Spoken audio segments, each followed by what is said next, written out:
All right, developments in the inquiry have been moving at lightning speed, so let's bring in Jim DeFede to break it down for us. Because I move at lightning speed. Well, we need help here.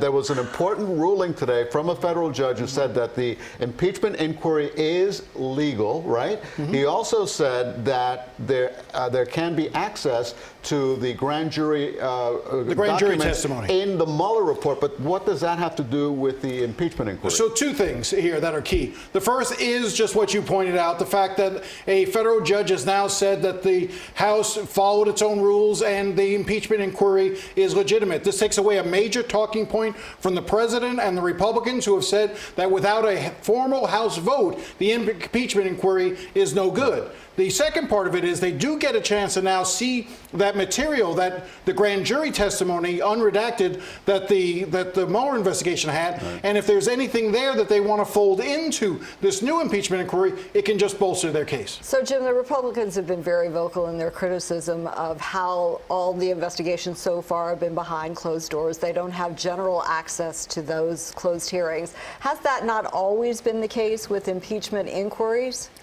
Well, so it's a little tricky. So since we've only had a handful of impeachments, there is no consistent way of looking at this. Look, first off, as a reporter, as a journalist, I wish all of this was open. And I do believe that the intention is that eventually all of it will become made public. I spoke to Donna Shalala, other members of Congress in recent days, and their feeling is that you will see the grand jury testimony be released for the public to see in very short order.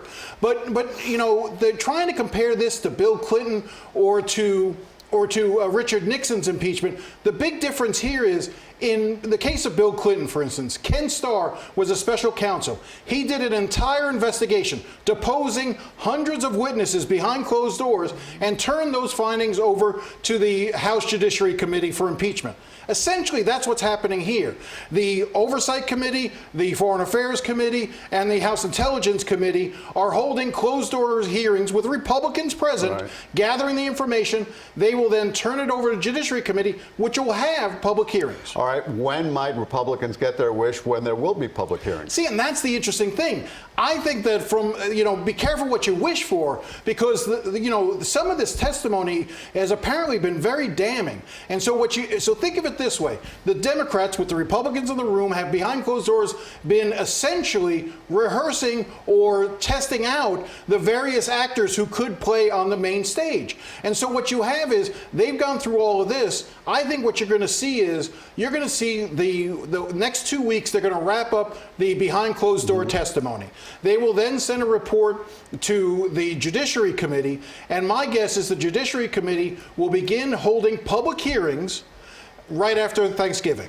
I know you don't have a crystal ball, but what do you think those articles of impeachment might eventually be? So based on the contours of what we've seen so far, I think it's clear that the direction that you're going in is an abuse of power. That the president, using his authority, using his ability to hold and withhold aid, was pressured the Ukrainian government to investigate a rival, in this case Joe Biden. So I think that's the main thing that you're going to look at. Now, Republicans will counter that abuse of power is not a criminal offense. That in the case of Bill Clinton, you had perjury. That was the underlying crime. Mm-hmm. But the reality is the founding fathers were very specific. They said that you do not need an underlying crime to impeach someone. That's where the high crimes and misdemeanors come in. In other words, abuse of power. The founding fathers, in my spare time, I've gone back and begun reading some of the Constitutional Convention from back in the 1700s.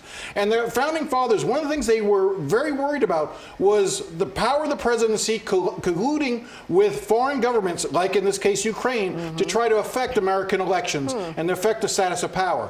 This falls right into exactly what the founding fathers thought was an impeachable offense. It's all going to come down to the Senate and Republicans in the Senate voting for impeachment. Do you see any signs of that? I don't see any signs of that. So again, just to play on the timeline, if we end up having the public hearings, which let's face it, it's going to be wall-to-wall TV coverage of those, that'll take place probably after Thanksgiving. You're then going to see the formal House vote. Again, all of this is going to be voted on. The House will vote to offer articles of impeachment. More than likely, they will pass. They will then take them to the Senate, so you can expect a Senate trial sometime in January. Again, if you want to use Bill Clinton as a model, Bill Clinton's impeachment trial in the Senate took about 4 to 5 weeks. So if you start thinking of it, playing it out that way, you know, you're looking at January, February of having a trial in the United States Senate where the president gets to call witnesses. The president gets to have his attorney cross-examine witnesses in that setting, and with the United States Supreme Court Justice John Roberts presiding over the entire affair. You're looking at 2 months, 3 months of absolutely riveting, you know, drama coming out of Washington. They don't want to get into the caucuses and the They want to try to avoid primaries. that. The caucuses are less than 100 days away, early February for Iowa. Thank you, Jim. Jim, as always, we appreciate your perspective.